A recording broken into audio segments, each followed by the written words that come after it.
Perfect. Because we got no more time. We got to do this. Yeah, that was an old article, which is fine. We'll be all right with it. We know what we're doing with it. I don't know if we know what we're doing with it. I know what we're doing. I move the microphone. Microphone. Moves the microphone. I'll move it closer. There you go. Trying to.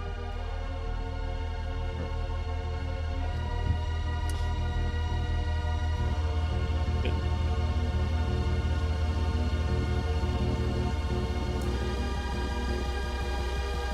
Valencia.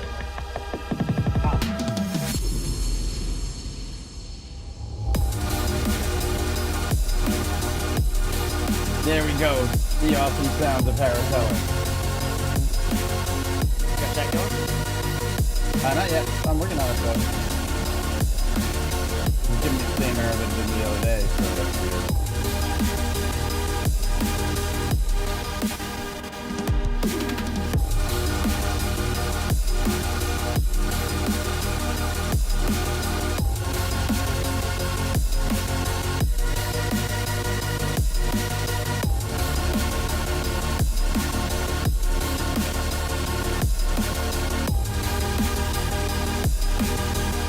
Yeah, we are. We're here. Guess who's in the studio?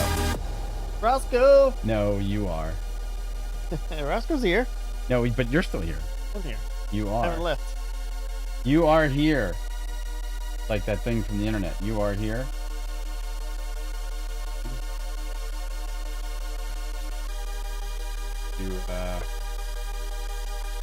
There's no way to enter a password here.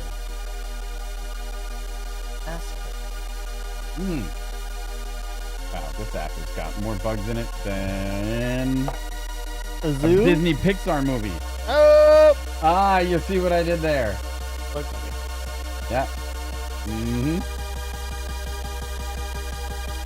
This is weird. Yeah, YouTube Studio got something crazy. Oh, there it goes. Finally. All right, we got. I'm gonna call 10 seconds. Why not? Why not? I don't know. Sure. 5, 4, 3, 2. Guess who's in the studio? Oh my God. What's this terrible? Hi guys, welcome. It's Not Your Average Show. Mike Corey. We're in the studio. We are together again. It's Monday, August 9th. Holy craziness. How are you? I'm good, man. What's going on? Yeah, we had to literally.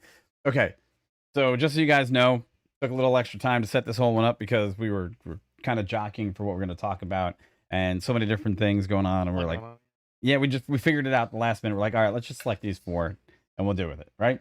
But it is August 9th. Welcome, Monday. How are you doing, Corey? Good. We're back in the studio. It's a daytime show, so we might not get the same amount of followers that we normally do for the nighttime shows that we did. Yeah. But the content will be up and it will be dissected, and we will be moving forward with what we do. So how was your past week, man? It was good. Yeah, I mean, I've been talking a bit about getting roof redone. That'll happen. Yeah. Still looking on trying to get it inspected and get all that stuff finalized, but I mean the roof's nicely done. Nice job. Nice. So that's probably the big news. Other than that, just keeping doing other stuff. Yep. Yeah. Myself, we took some time just to step away from things and just relax, and that was fun. And but now the next thing we got to talk about is the fact that obviously, even though we moved away from what we were doing for a little while, you guys didn't, because subscriber count went through the roof again. Oh yes. And we are now 1 subscriber short of 300, which it just seems like just a few weeks ago we were praising you guys for giving us 250 subscribers. To be close to the 300 mark is one that's kind of like a little milestone, because it means we're past quarter and closer to a third of where we need to be becoming an affiliate with YouTube, and that's all to you guys. And it seems like we know where that needle got moved. A couple of things came out from Alice and Aviation that were announced that kind of moved another video here and there. And we know you guys are paying attention to it. So without further ado, we got some stuff lined up for you today that's along the same lines of what we normally do. But this one is a little bit more aviation centric, I would say. Yeah, it's good. We got a few aviation things that we really need to touch on. And they're important. Obviously, we're going to give them the treatment that we do. We've done our now okay.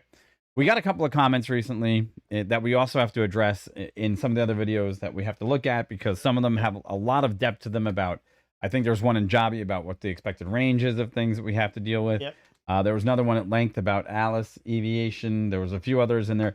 Not that we didn't read the comments. We read them. It's just that some of them require us to go back and do a little bit more homework before we open up our traps and say something that we don't want to put out there yet. Yeah, it's live. Yeah, it's live. Just part of what we do. We like being live. Try to interact with you guys when you share with us as well. So, it's we want to be able to engage with you when you guys have questions. Yep, so for sure. Okay, so we didn't cover. Did I say I was doing the? I think you're doing NASA, aren't you? I'm doing NASA. No, I think you're doing NASA. Am I doing the eVTOL or who's doing eVTOL? That one you go for there. Dummies. Yeah. You can start there. Okay, we'll start there. All right, so here we go. So you guys know we've been paying a lot of attention to the eVTOL market, and that goes without saying. We've been putting a lot of energy into it because obviously since the start of 2021, there's been massive SPACs that have funded Archer, Jobby, and some other companies out there that have been using that money to move forward with their exploration of their designs and how they're going to implement their stuff in their eVTOL market. Well, this comes from actually a subscriber who shared this with us, and I brought it to you guys on air, and it's basically the introduction of eVTOL basics for investors. Now, this is kind of a unique article in the sense that basically it goes through the evolution of what we've been seeing, how these SPACs have been funded, and how everything's been put together, notably EHang, that were these publicly traded penny stocks that are now moving closer and closer towards becoming the real deal. Now, it also mentions in their names that we've visited many times here, including Archer, Jobby, Lilium, and Vertical Aerospace. Okay, and how this is suddenly turning out to be the urban air mobility companies of the future and how they're supposed to go about this pathway to make everything happen. Now, there's another thing that's really cool in here, and it's this white paper. And this white paper is basically giving everyone else the inside scoop on some of the things that we already know, some of the things we don't know, some of the things we're willing to discuss, and some of the things that the marketplace is going to have to learn as it moves forward in the future. And these are all things that are buried inside this article. And it's actually quite unique because it gives you the 5 W's. It gives you a lot of information on the background. And it's for you guys to take back and digest and kind of keep us honest about the things that we've been telling you that we didn't need a white paper for. Yeah. So how do you want to finish that conversation? Yeah, and my just for my 2 cents there. Yeah, when I was looking through this, it was interesting to see that first off, yes, it's a little article that's kind of, again, as it says, the basics of introduction investing for the emerging market of eVTOL. That's exactly really kind of what I want to touch on because it's a new market. There's a lot of inherent risk there because there's a lot of unknowns. And actually, that's it's interesting as we find this and we're kind of perusing through it for the first time. I tell Mike, I'm like, we've hit a lot of this stuff already. Yeah, and it's interesting for us to see that while we may not have all the raw numbers and all the in-depth details of whatever like subject we're bringing up on that particular risk, it's interesting to see that all the main outliers, the main things that we see, big risks, we've almost touched on all of these. Talk about the risks of technology, they talk about the risks of people acceptance, they talk about infrastructure quite a bit in here too. So it's interesting really to see that I feel like we're on point. Again, there's always more that we can learn, and we're happy to expand our knowledge on it as well. But it's interesting we're on the right track. For sure. And I mean, so they're going into the what, who, when, where, why, what this is going to really take place, and how this is going to really come apart in the market. And look, for you guys out there that are thinking about the possibility of investing, the volume that needs to be generated, and we've gone into what it's going to need for this marketplace to actually produce revenue. You're going to need a volume of flights, and you're going to need to prove that there's going to be a customer in there, and whether it be short term or short haul, which is like less than 100 nautical miles, right, okay, or something greater than 200 nautical miles, and what speed is going to be the most, I guess, relative towards how the marketplace is going to develop. Yeah. Those are all kind of unknowns that people are still trying to kind of throw darts at the wall to see where these other dots are going to connect as the market grows. So for your enjoyment and for your pleasure, and thank you, David, for sharing this with us, because we wanted to share it with you, because it gives you a hardcore piece of paper that you can look at, aside from the other stuff that we found from other companies that have been producing it and saying, hey, look, this is the amount of money that's out there. This is basically telling you what the market is about in a language that is basically for everyone. Yeah. Okay. And it's basically eVTOL for dummies. So we wanted to share that with you guys. And as you read this and you try to, if you are interested in investing, remember to try to keep in mind that this, as it is an emerging market, so many things that people are finding out as they go. There's not a one size fits all. Like No. we've talked about eHang before, and so how their 216 model is a shorter range, and we talk about other like the Liliums and things where they're planning on going further ranges. And then we've had comments, and when I've seen those too, where they say, you know, why would anyone want to go with eHang when there's Joby or there's Lilium? Well, there's different use cases, and I know actually some other commenters also pointed that out, that it depends on use case. Like, what is it going to be used for? Very much like planes and helicopters, right? Mm-hmm. You want to say, hey, I need to go really quickly from A to B, and like, well, take a plane or helicopter. It's a different use case. They're Correct. different things. Right. One may be certainly more valuable in one case than other, and that's exactly how it's going to kind of evolve probably with eVTOLs. So, yeah, have a read, and then let us know in the comments below what you think about obviously what we've said too, but also what you found anything in there that we could add. Right. And the other thing is they go into, and look, here's another thing to be noted. And it's as you've just seen, two major billionaires have sent themselves into space in their little space race. Also, let's not forget that other companies like Volocopter and Joby have now been doing their little demonstration flights and doing kind of following the same pattern, that these guys are finally at the point where they're taking their hardware, they're putting it out there in front of the public, and they're starting to generate the buzz that's necessary to maintain the interest in a $2.5 billion industry. And that's a I guess a per manufacturer, because right now some of these manufacturers each have garnered $2 billion in their S-Packs. And that's a war chest, okay? When you talk about war chests and how much money people have now to use to I guess do everything, advertise, develop, go ahead and get the infrastructure put in place, hire people, start production lines, so on and so forth. These people are now armed to the teeth with money. And that's important for the investor out there to know where that money is really going in the next stage, how it's going to be used, and most importantly, if you have a chance to actually make a profit off of an investment. So there's that for you. And we'll look forward to bringing you more information on it. We're going to go a little bit more in depth on it because it skims the surface much like we do, but at the same respect, it's got some other stuff buried in there that's going to be kind of enlightening for the people that have been watching the show and keeping up. Okay. So there, like, subscribe, follow. We'll cut this one out. We'll make it into another episode, and you guys can share and do what you need with it. But we appreciate all the support. Thanks for everyone for helping us grow the channel. We're excited. So super excited. And with that, good afternoon, Mr. Peckles. How are you? We are doing well. We're back at it again. So now we got more stuff to bring to you guys. And I guess the next one is, you want to go into StartRocket? Where do you want to go?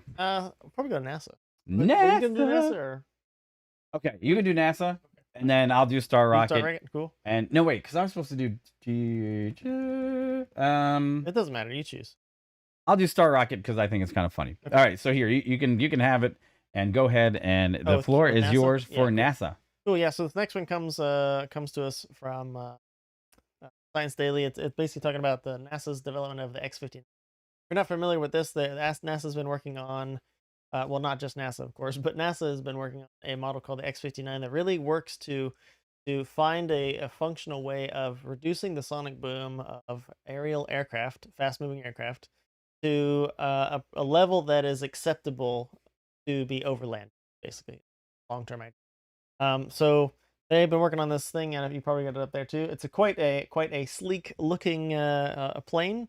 Mm-hmm. This is the X-59. Again, it's meant to be, like many of the X planes, a technology demonstrator, a technology plane to try out something new that really would work to further the aviation, the knowledge in aviation, and really make something new happen. And exactly what it's for. So this wouldn't be a plane that you would see that would, transfer cargo or transfer people. That's not, not what X planes are for, if you're unaware. But anyway, nevertheless, this article is basically saying that they've been doing a lot of things, and Lockheed's the one kind of heading this up, and they've been doing a lot of things with different components. And this is saying that they're finally putting it all together, and the actual shape of the plane together now. And I know you can pictures up there, but they also have a video too. Play that, but that's a time lapse, I think, right? This one's a time lapse. I think yes, it's a time lapse. Yep. Okay. And so the basic idea too, while you're playing that video, they hope to have it flying by next year, 2022, and then to do some of the main tests in 2023, where they'll be flying over land, US, and doing some tests on, again, perceivable sonic boom at the surface over land, with the idea that hopefully at one point we can have supersonic, well, not just passenger planes, but cargo and everything over land to a level that the FAA and everybody would accept, basically. Hmm.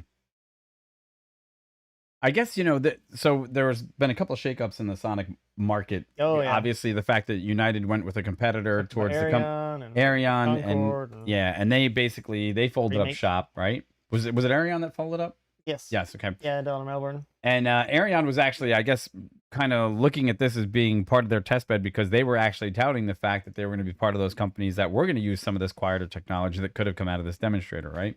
Obviously, there was another competitor that got the contract with United that's now moving forward.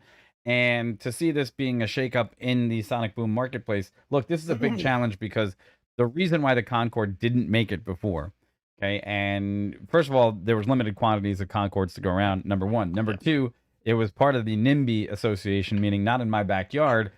They were so loud when they took off, and where they produced the sonic booms became a point of contention, especially over the crowded airspace and locales over JFK when these would make their transatlantic voyages.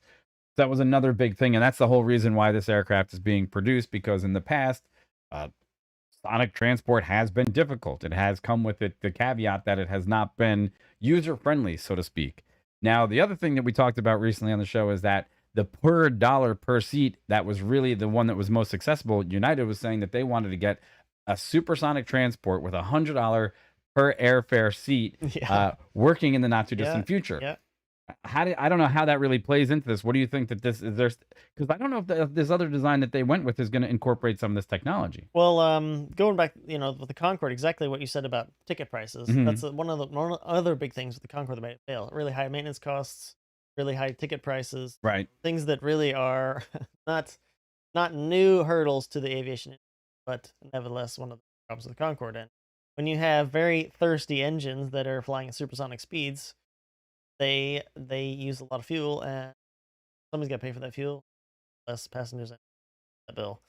And so the idea here, just so you guys know too, the engine in this test bed for NASA is the F414 GE 100. It's a special model that's but a different modification, but the same one's like the Hornet, Super Hornet kind of thing. If you those, but I'm sure they're looking at fuel efficiency, also obviously sonic boom.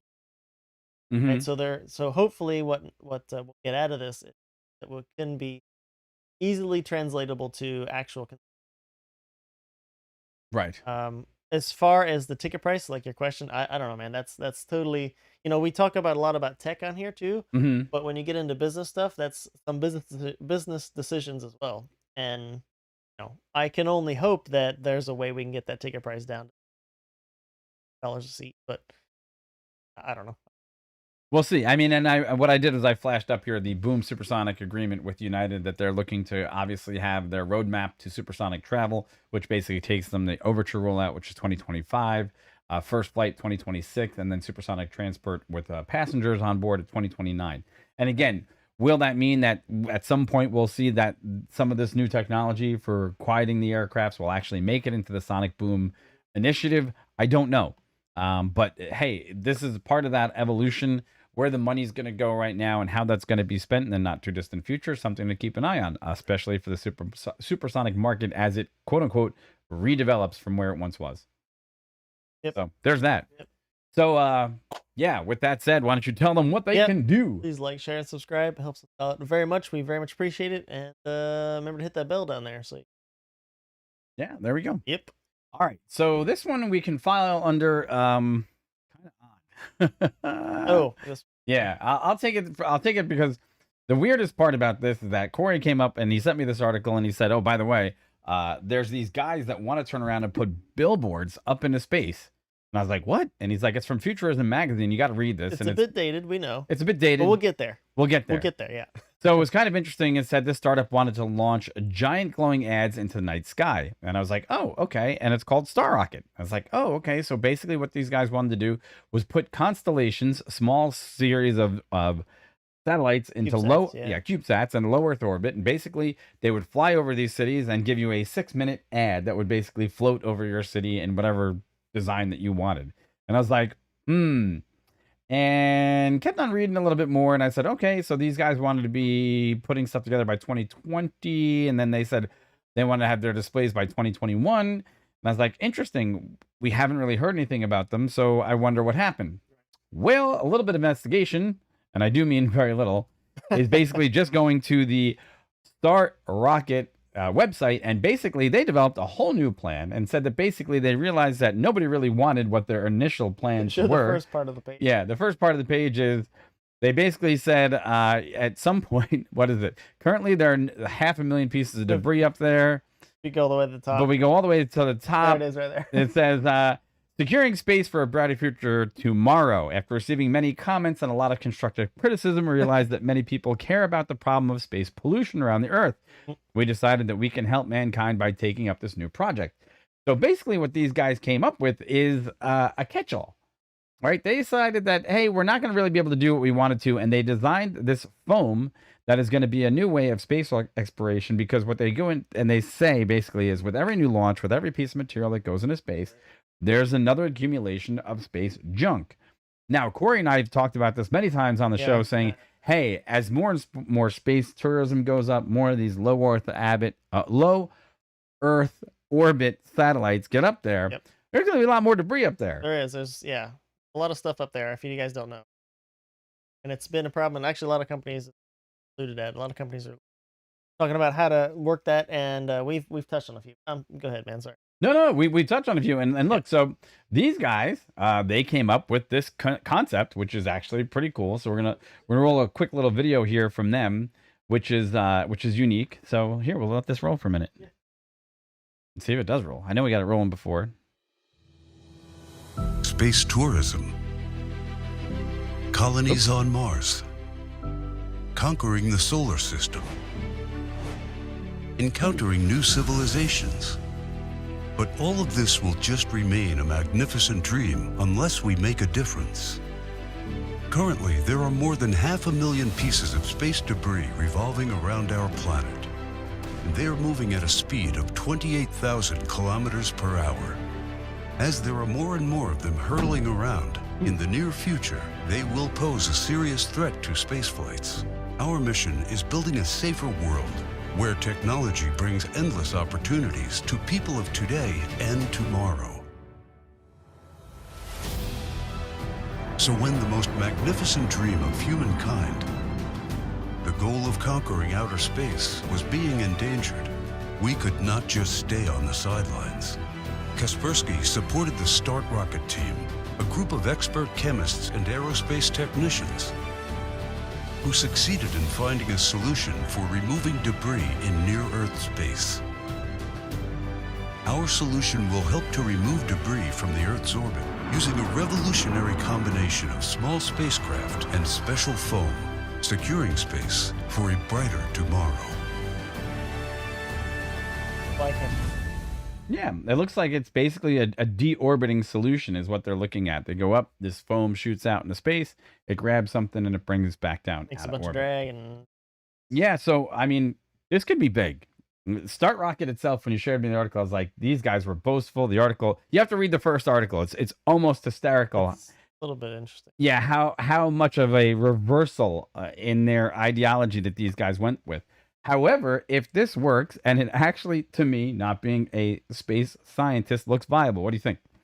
Yeah, I mean, there's, as we mentioned, there's a lot of other companies, big name companies, working on ways to get rid of, or repair, for that matter, repair satellites that are, get rid of old ones that are up there and they're moving too fast to deorbit themselves, or repair stuff. And this appears like it will be or could be a cheaper solution.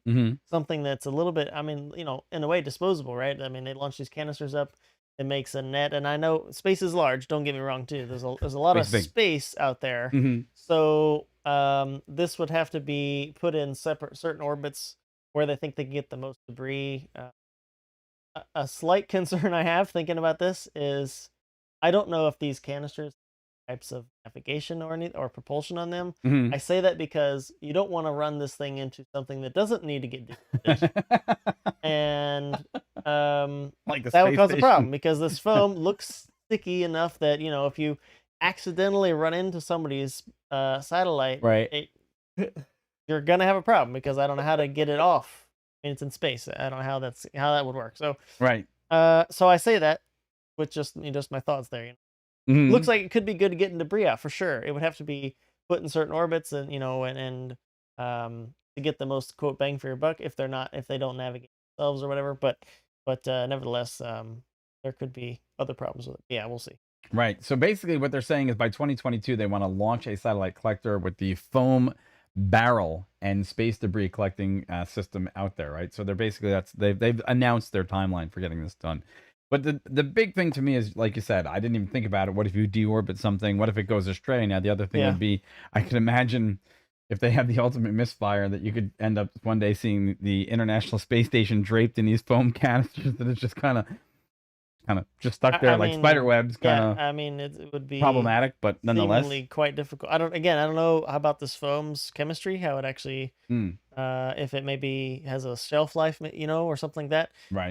But never. Either way, the foam itself, if it doesn't deorbit, it's more debris, right? Right. So you have to think they would have a built-in design so that it was gonna deorbit itself. It would never be jettisoned from the main satellite that launches it, with the intent that it's going to travel fast enough to just stay up there. It would have to always be in such an orbit that it would deorbit itself. Otherwise, what's the point? You're going to make more problems. You're going to make more debris. So yeah, you could. And imagine. Well, here's the other part. I guess what's the cleanup man, right, for its own rocket?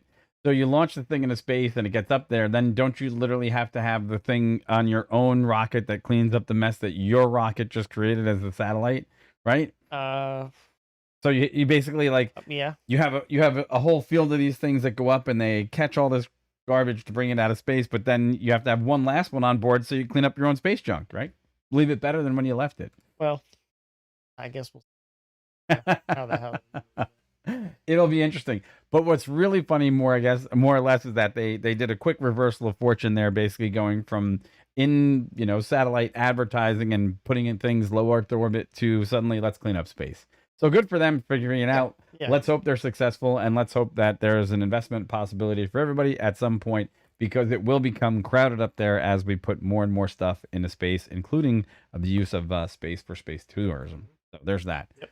All right, folks, like, subscribe, follow. Let us know what you think in the comments below. Tell us if you think we got it right, got it wrong, or any other interesting perspectives that we might have missed. And again, we appreciate all the support on the channel here. And thank you. And we're looking for that person to bring us to 300. That would be amazing. So there you go. And I guess for our last one... You can hit that one up too, honestly. Huh? I can hit this one? Yeah, just go for it, yeah. Oh, man. Okay. Well, Corey's throwing me the bones today. I mean, yeah, you talk. All right, so one of the videos that's done really well the last couple of weeks, obviously, Alice Aviation, or Eviation, we discussed that we had found things wrong with part of their initial design, where they actually had tip motor engine designs and so on and so forth, and they went back to the drawing board and released a different sketch on their Eviation aircraft. And on the heels of that, we noticed that one of these videos went a little wild. And on top of it, now DHL has expressed that they are looking at placing an order for 12 Alice cargo. Well, they did. They're placing an order for 12 Alice Aviation aircraft, the Eviation type. And they're of the new design with the pusher, or actually dragger props in the back. And it looks like the cabin design is obviously no windows, but designed for what's going to be some sort of small scale DHL line of cargo aircraft, which is great. Now, look, we were critical of the fact that Eviation hadn't maybe done a complete step of their homework. And on the same day that we said, hey, that was the same day. It was the same day that we said, look, they really need to rethink this design, because an engine out in this aircraft could be something that's very critical. And their mock-up said that they had a couple other things going differently. And now they redesigned so that the tail of it looks a lot more consumer friendly. It looks a lot more like something that we would see in the general aviation aircraft marketplace. And now they've gotten themselves a nice order. So I guess this bodes really well for the fact that there are companies out there that do believe that there is an electric GA aircraft and electric commercial aircraft market that has the ability to grow, that's in the short range category, which I think they maxed out the range on these were going to be 250 nautical miles, if I'm not mistaken. They're saying 440. 440 now. Okay. I mean, obviously, not obviously, but I would imagine would payload and Mm-hmm. other conditions, real world conditions, how efficient they are. But I mean, it says for 440 nautical miles. And it does say carry 2,600 pounds, Which is okay. doesn't Go strike ahead. me as a lot. Okay. It doesn't look like a big plane either, though. So I do have to look at that. So, I mean, if you look at the plane, you look at the size of the cockpit again, as we talked about before. It's saying, and again, this is targeting like feeder routes, smaller routes for cargo as well. So that makes sense. We're not talking about flying something from New York to California for a cargo route. Right.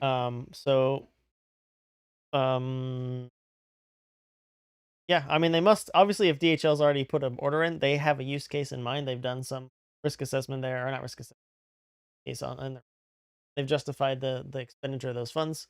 So they must have something to do there. So Right. And let's not forget that this also goes back into what we discussed a long time ago in April, which was UPS placing an order for Beta Technologies, eVTOL, and they had placed an order for those as well. So it's obviously some of these, I guess the what am I looking for? What do you call these guys? Shipping, not shipping, the air carrier. what's the name of the, oh God, I'm losing. UPS, Postal services, not postal services. They're parcel. No, they're not shipping companies. I guess it's shipping. I guess if you're not talking about putting people on board, they're excited for the fact that they might be the first ones to have this type aircraft certificated for non-passenger transport, right? So as UPS moves forward with their order for Beta Technologies aircraft, and obviously Alice Aviation and DHL Express move together in shipping companies, there you go. Air cargo. That's the word I was looking for. Air cargo. Air cargo carriers, right? As these guys move forward with what they've got in the marketplace, they have the ability to go ahead and market these electric vehicles specifically towards carrying packages. They're saying they got quick turnaround times, 30 minutes or less per 30 flight, minutes or less, correct. Which is about, the time they need to unload and reload just straight packages of a plane this size, but there's no fuel to worry about. Right. Just plug it in somewhere. So, but when you're doing air cargo, right, and that type of stuff, 30 minutes, you're not really having quick turns unless you're in that environment. Sometimes your turns could be 4 hours because you know that you might be waiting on stuff. Right. It's different than when, let's say, you're flying in, say, United Express. You come into the gate and you have a quick turn of 44 minutes or 22 minutes, 28 minutes, whatever the case may be, to get that bird in and out of there. Yeah, you got your self-loading cargo ready to board. Correct. People. Correct. I can't believe I got hung up on the word cargo. All good. We'll edit. Maybe we'll edit that section out. We'll just splice it up. Splice it up and say goodbye to, we couldn't find the word air cargo. There you go. But look, hey, this is a heavy aviation episode, right? A lot of stuff in aviation, a lot of stuff in space. And the reason being is because this was some of the stuff that we found that was kind of following along the storylines and things that we've talked about earlier. Yeah. Right.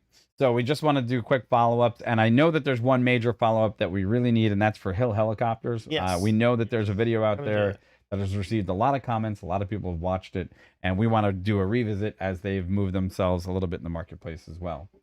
So with that said, like, subscribe, follow, and we'll take a couple of comments here that we got going on, right? But let's see. It'd be interesting to swap batteries and make a turnaround quicker. Quicker than 25 minutes? That's pretty quick. I don't know. Yeah, I don't know if it needs to be. That's a fast turnaround time. In the airlines, we looked at the fact that anything sub 40 minutes was routinely considered almost a quick turn, right? And that usually means by the time you pull up to the gate, by the time you deplane people, which you gotta deplane, turn everything off, and change crew. If you could, if you're changing planes, crew manifest, passenger man. Right. Load if there's fuel, obviously. A lot going on. I mean, it's a cargo plane, so you won't have as much of that, but you still got all the new cargo off and on. And calculating whatever fuel weights. It's just routine habit, calculating fuel weights. There's no fuel weight. But I mean, calculating how much charge you need, how much takeoff weight, all the same performance calculations still have to be done. Mm-hmm. So, I don't know, man. You think quicker than 25 No, minutes? because look, passengers move themselves, bags don't, right? And basically, in the same amount of time that it took to take passengers off a plane is nearly the same amount of time that it takes to take bags off a plane. And in most cases, the same amount of time that it takes to load a full airplane is the same amount of time that it takes to put bags on a plane, right? So that 40-minute window is to be any quicker, unless there was some explicit way to get this aircraft turned around faster with actual people on board. Now, with actual people on board, I did some calculations when we were talking about the 2,400 pounds, right? If you minus 2 pilots, so on and so forth, you could probably take 8 people comfortably on this aircraft, including their gear, right? At the standard weights that we operate in this industry. And now you could even, the fact that you're not going to even have a flight attendant, you could even possibly get that number up to 9, including the fact that if people only had lighter bags, okay, you could probably get away with 9, almost possibly 10 in most cases. Now that 25 minutes for a 10-person planing, deplaning, and reboarding, still 25 minutes is perfectly well within that window of getting that done. Matter of fact, you'd probably want a little bit more time because you still have to rest the crew. Okay, the crew still needs a little bit of time to get their heads around the fact that if this is the second, third, or fourth leg of their day, right, they want a little bit more than 25 minutes before they're literally, for them, their heads would be spinning of literally writing down the stuff that they needed to in the logbooks from the completion of the first flight, right? Getting up, maybe getting a drink of water, hitting the head, yep, doing whatever they need to do. All that doesn't change. Yeah, all that doesn't change. And then them grabbing paperwork, putting it into the FMS, really configuring the aircraft for takeoff, putting all the stuff in the nav computer, then all of a sudden turning around and configuring your frequencies and getting the aircraft ready to go. 25 minutes would be stressful. Oh, yeah. To do that quickly. That'd be fast. It's fast. Done it. Real fast. Seen it happen before. I've done, I think the record that I've done is a 28-minute turnaround with a good crew. But that's tough. That's a lot of stress. Yeah.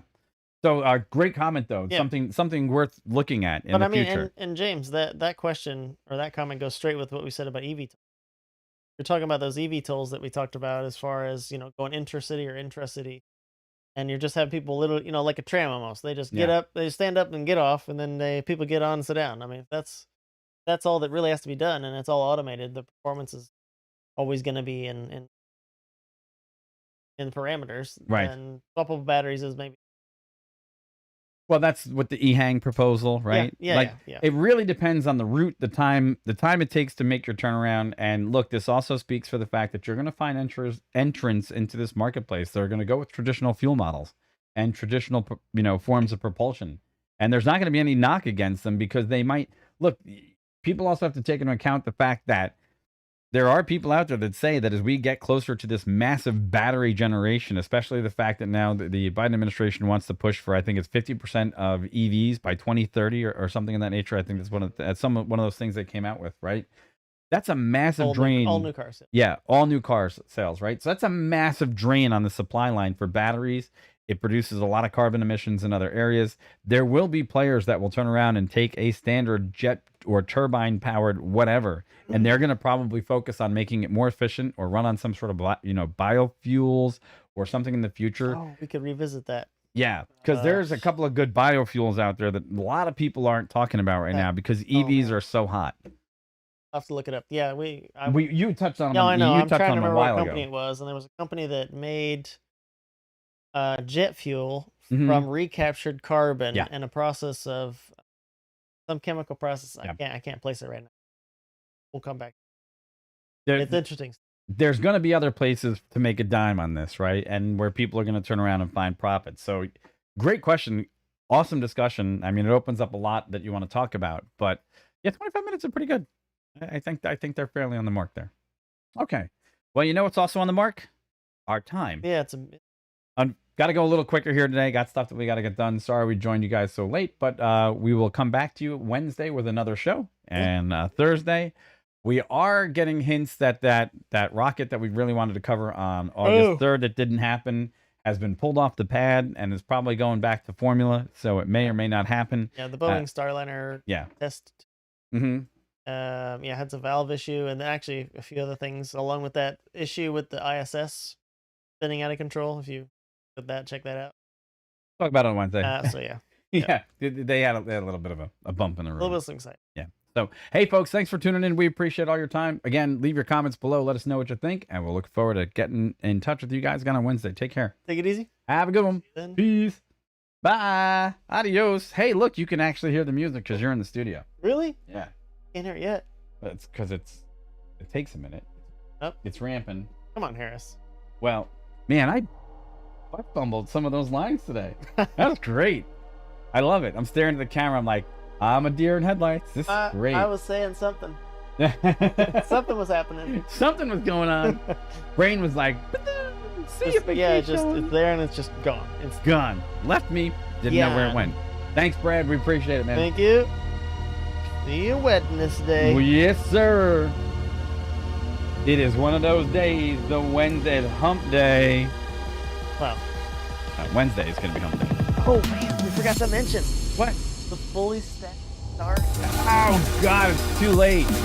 People have left. Oh. Fully stacked Starship's getting ready. You guys can see it. SpaceX, fully stacked Starship. It's stacked. It's officially the tallest rocket ever. We forgot it. Oh, well. We'll bring get some to pictures. It's pretty awesome. Maybe we'll have to do a remote show just to talk about it later. Who knows? Sweet. All right, folks. Thanks so much for your time. We appreciate it. Take care. Have a good day. Bye-bye.